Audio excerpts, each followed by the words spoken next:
Hey everybody, welcome back to the channel. Today's video, I'm going to be going over my latest acquisition, which is the Ruger LC Carbine, chambered in 10 millimeter.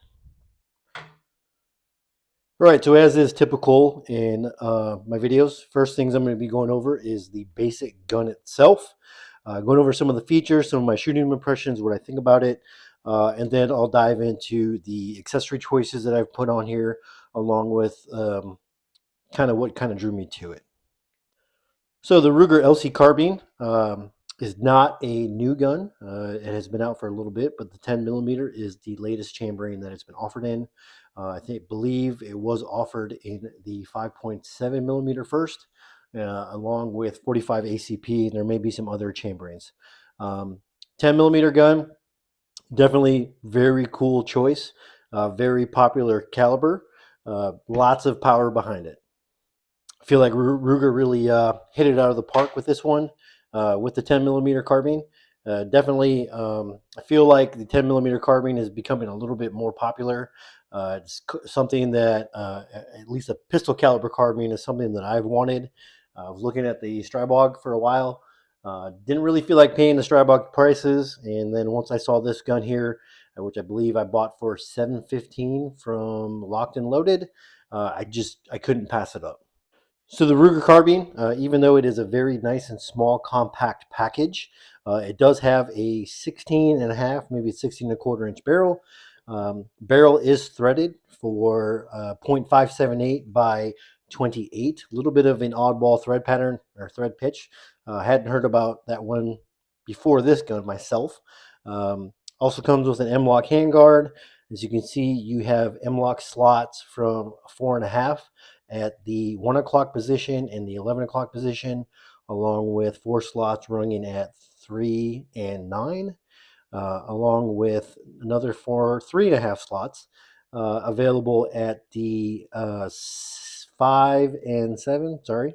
And then, of course, you have the 4 slots that run along the bottom. Going across the top, you do have a Picatinny rail that runs from the front of the handguard all the way through the back of the receiver for several mounting options.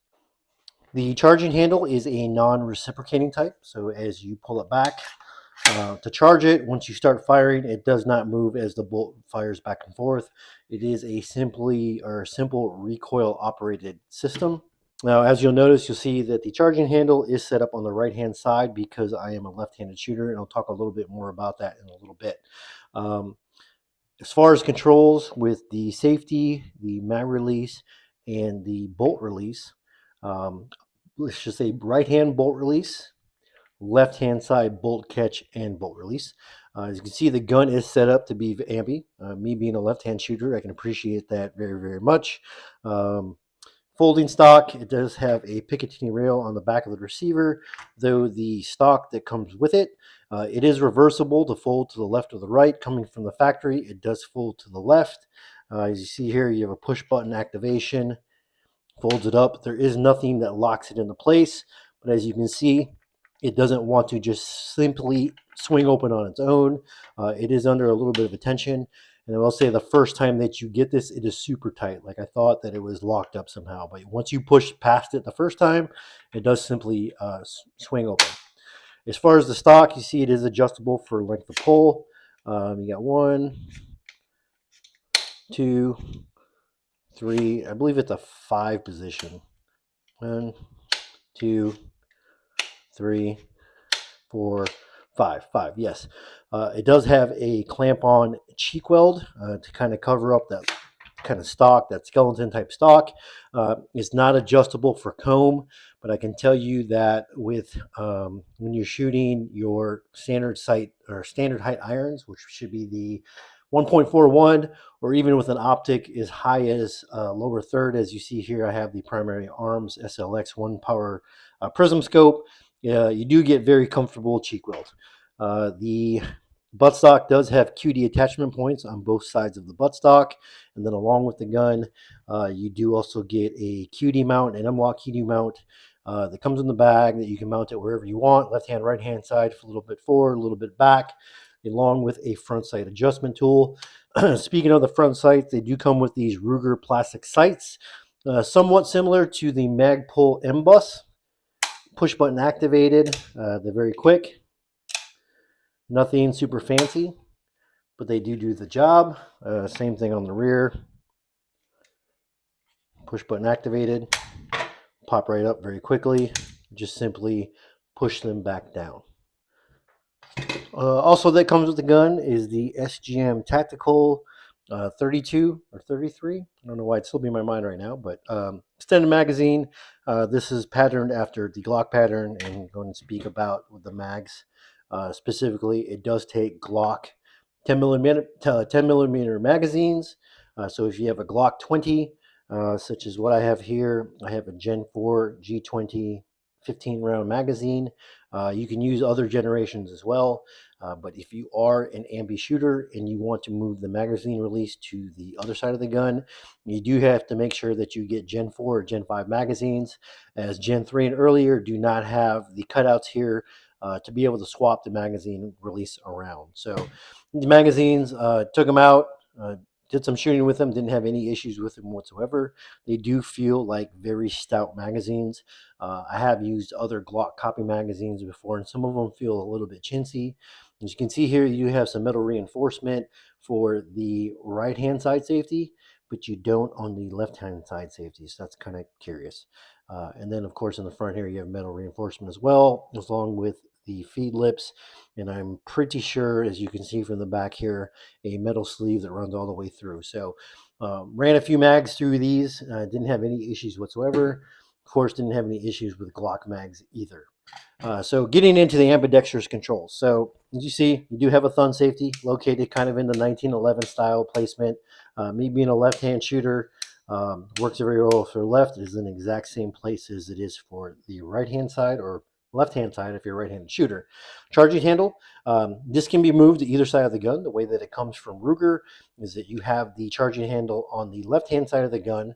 But for me, being a lefty, wanting it to be on this right-hand side here is a very, very easy swap. You do have to remove the lower. I believe that YouTube to show you how to do that, but it's very simple. You see here, you do have one takedown pin. Once you push that out, similar like an AR-15, this plastic lower just slides off. You can do what you need to do. It is almost toolless, but it's very easy. See the charging handle, it's functional. It's made out of metal, I believe, but I don't really like the look or the feel of it. It just seems kind of puny and chintzy. I may look at an aftermarket option, but there's absolutely, functionally, there's nothing wrong with it. Getting on to the bolt release and bolt catch, it's like some AR-15s that aren't truly ambidextrous. The Ruger LC, the button you have on the side here is simply for the bolt release. So if you pull the charging handle back, or when you lock back on an empty magazine, once the bolt is locked open, you can insert a mag, push the button, and the bolt drops. That is only a bolt release, whereas if you're a right-handed shooter and on the left-hand side, you have a bolt catch and a bolt release. But if you're a left-handed shooter, it is simply enough, if you want to lock it open, the bolt open, simply kind of push up on your index finger, locks the bolt open, do what you need to do. Now, getting on to the shooting impressions. Never shot a 10 millimeter gun before, whether it be a handgun or a carbine. I have always heard that they're a little bit on the stouter side, and I can confirm that. Really, obviously it's nothing brutally punishing or anything like that, but 10 millimeter definitely does have a little bit of a punch to it. Ammo that I chose is I got some of this MagTech 180 grain jacketed hollow point. Got about 500 rounds of this from SG Ammo. My intentions for this gun, besides just plinking, I figured it'd be a good hiking gun, even though I absolutely never go hiking.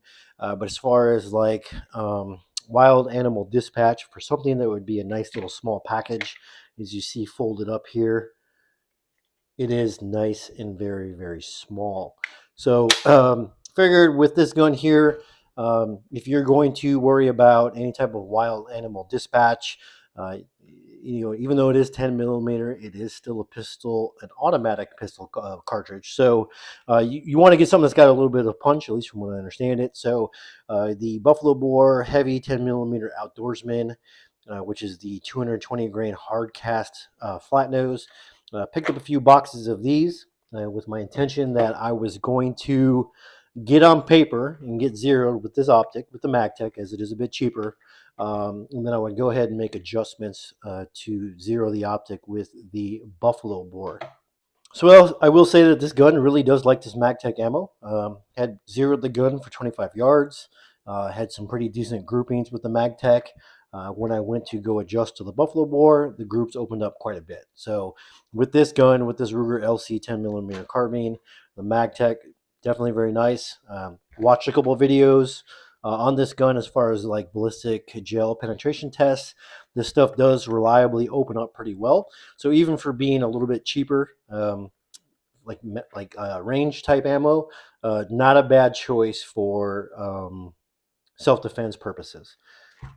Was really kind of surprised how much the groups opened up with the Buffalo bore. Definitely felt a little bit more of a thump, along with a lot more powder and smoke that came out of the end of it. Now, unfortunately, I did not get any videos of the differences of the smoke that comes out of the end of the gun, but I do have some video showing the differences of targets shooting these two different ammos. See here, I had a 5-shot zero group with MagTech 180 grain jacketed hollow point, and then moving up to the Buffalo bore outdoorsman without changing any adjustments on the red dot. First 3 shots came out here, here, and I believe it was these two and these two. I adjusted 3 clicks down and came out here. So it does not seem to be the most accurate ammo, or at least accurate through the Ruger LC 10mm carbine. So as you see from the video, and as I just previously discussed, MagTech definitely pulled a little bit tighter group, very respectable. It's pretty easy to do with this gun, with the trigger. It is, when you feel this trigger, it's going to feel like any striker fired handgun you've shot. That being said, it is definitely not too bad at all. You look at the reset.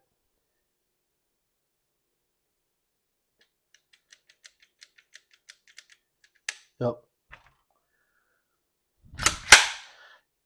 See the pull, you got that little bit of take up in the first stage. Brakes, kind of crisp, kind of mush, kind of like a carrot snapping, not like a glass rod. Nothing too terrible. Look at the take up. Not too bad. So with my Wheeler trigger pull scale, I am getting about 5 3/4 pounds of pressure for the trigger pull. Kind of ranges a little bit between 5.5 and 6. Not super great, but I will say that it doesn't feel bad once you're firing and you're shooting. It does feel like a pretty decent trigger. In comparison, if with ARs that have a 5.5 pound trigger, I think that it feels kind of crappy. I'm not a fan of 5.5 pound AR triggers, but in this gun with the striker fired, it is actually not too bad at all. I don't even know if there's any options to upgrade the trigger, polish it, make it lighter. But honestly, I don't feel that there's any need whatsoever to upgrade the trigger on this. And admittedly, at least when it comes to ARs and even AKs, I am a little bit of a trigger snob. All right, so that's about it for the basic features of the gun, along with some shooting impressions there. My overall feelings about this gun is I feel that it is a really cool gun. The machining on it, you have a aluminum receiver, definitely does have very nice machining on it, no sharp edges or burrs or anything like that. There's a little bit of a heavier gun, but I think it feels good to help soak up some of that 10mm thump. I do feel that for the price of around $700, $720, it's definitely a very good deal and worth every penny. When I took this thing out for the first time, I didn't even clean it. I didn't even lube it. I put about 200 rounds through it between the MagTech, mostly MagTech jacketed hollow point, and then probably about 30 rounds of the Buffalo bore. Never had any issues whatsoever, no malfunctions, no hiccups, nothing like that. I know that's not much of a of a test, but I think that if it was going to be a jam-o-matic from the get-go, I would have seen it at least within the first 200 rounds. One last thing that I didn't touch base on was the mag release. So it is ambidextrous. You can turn it around, set up for a lefty or a righty. If you have ever reversed a Glock safety, it's going to be very, very similar Once you remove the lower from the gun, it is almost the exact same process. So super easy to change the mag release and the charging handle around to the right hand side of the gun to get yourself set up if you are a left-handed shooter. Oh, I think I probably should add in here. This gun, as you saw in the beginning, I am running a tri-log on here because I do run it suppressed. When I bought this gun, I also picked up the Silencer Co. Omega 45K. Wanted one of these for a while. I've read and heard that 10 millimeter doesn't really suppress that well. Um, that is accurate. I will say that with Ear Pro on, I didn't even try shooting it without Ear Pro because even with the Ear Pro, it still sounded loud. And with the Ear Pro, from the shooter's perspective, there is not even that much of a difference in sound going from suppressed to unsuppressed. Even still, it is still cool shooting anything suppressed. Um, uh, the Omega 45K is known to be a pretty good can. Don't know how how it is with 10 millimeter. I have no idea. Don't have any background in what is a better 10 millimeter suppressor. I just will say from my experiences using the Silencer Co. Omega 45K, it is not that great. But I did choose to go with the Trilog here. It is my preferred method of choosing suppressor or going with the suppressor. Just love it. It's just super quick, quick on, quick off, easy to go. So, okay, so that's about it for the basics of the gun. If hopefully the video helped you out. Um, if you want to know anything about, again, the basic features of the guns along with the shooting and suppressions, now I'm going to move on to the personalization of the gun. If you'd like to stick around for that, stay tuned here and we'll get into it.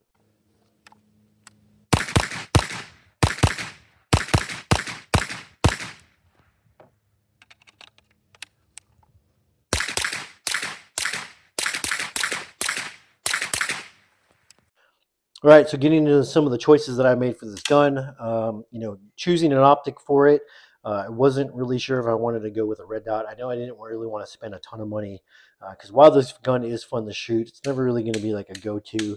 Didn't want to buy something that was going to be a turd, but also didn't want to spend a ton of money. So perusing AR15.com's equipment exchange, like I often do, looking around for different optics, I came across this used Primary Arms SLX 1X prism scope. It does have the ACSS reticle, and I'd heard good things about these. Never kind of had a little bit of an interest, but never really thought about picking one up. I believe it was $200 that I ended up paying for this with a lower third mount. So I figured I'd go ahead and give it a shot. So shooting impressions with it, it did. So this gun did come with the anti-reflective device, the honeycomb that goes towards the front of it. I will say, I think in my age, as I get older and my vision starts to get a little bit worse, I didn't have the greatest impression of this optic, and it wasn't until after I got home later that I remembered that, oh, yeah, that's right, I do have the ARD on there. So took that off, kind of aimed it out the back of my house, and yeah, the picture was a lot crisper. There is a little bit of a fisheye effect that comes with it. It's not absolutely perfect glass, but it suits the gun very, very well. I am happy with it so far. I don't have any intentions of going with something different. I do appreciate that it does have an etch reticle, so even when you don't have any illumination on it, you do at least have the black. Of course, then you can also turn it on to get that illumination. So I do definitely like that. I will say that one thing with prison optics, illuminated prison optics, at least with this one here, when you're looking down the front of the optic, or if the gun was facing you, when you have the illumination turned on, you can see that reticle just as bright looking towards the front of the gun as you see it coming from the back of the gun. So just something to keep in consideration. Going on here, as you see, I have the Emissary Development handbrake on here. Had one of these kind of sitting around in the parts bin for a while, along with one of the BCM stubbies. Tried the stubby first, didn't really like the way that it looked. I felt that the Emissary Development was a much better choice. I am a fan, whether it be of handbrakes, VFGs. I do really like the purchase that allows you to get on the gun so that you can really just kind of pull that thing back into your shoulder to help kind of try to control the recoil a little bit more. And I do feel that with the handbrake it is a pretty cool looking package here. Uh, very visually pleasing, at least in my eye. As far as a weapon light, I had one of these Cloud Defense Rain 3.0 sitting around in a parts bin as well. My original intentions were to just go with a clicky thumb cap. But with the thickness of the optic here and the positioning of as far forward as I could get the light to sit, it would sit a little bit too far back than what I liked. So I went ahead and decided to use the pressure pad that comes with it. It is in a decent position. It's not in the most natural, as you can see from where my hand wants to grip. It would feel better up here, but I would have to remove the front sight. Or maybe I can move the pressure pad up and move the front side behind it. I don't really think it's that big of a deal. I just adjust my thumb a little bit. It allows me to hit the constant on, a little bit more of a reach for the momentary. So happy with the setup overall. As I mentioned, with running the suppressor, Trilog is definitely my mounting option of choice when it comes to pistol caliber carbines. But very cool gun setup overall. I am very happy with it. If you have 725 bucks that you want to spare, you want something in 10 millimeter, this thing is a super, super cool little gun. I am definitely very happy with the purchase overall. So that about wraps it up for this video. Hope to help some of you out. Um, Please hit the like, comment, share the video. It really helps with YouTube's algorithm. I appreciate all of the likes and the comments and the feedback that I get from all of you. And I will see you in the next one.